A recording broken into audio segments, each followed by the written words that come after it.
Kentucky, northern Hopkins County in northwestern Kentucky, southeastern Union County in northwestern Kentucky, Webster County in northwestern Kentucky until 5:15 a.m.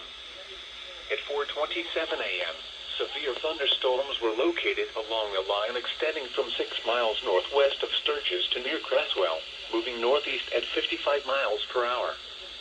Expected hazards include 60 miles per hour wind gusts. This is a radar-indicated threat. The following impacts are expected. Expect damage to roofs, siding, and trees. Severe thunderstorms will be near Morganfield and Breckenridge Center around 4:40 a.m. Other locations in the path of these severe thunderstorms include Providence, Corden, Dixon, Henderson, and Seabury. This includes the following highways: Interstate 69 in Kentucky between mile markers 121 and 148. Audubon Parkway between mile markers 1 and 3.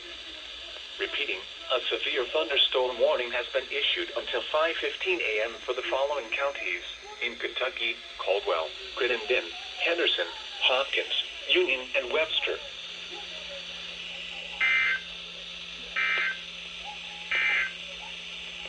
The National Weather Service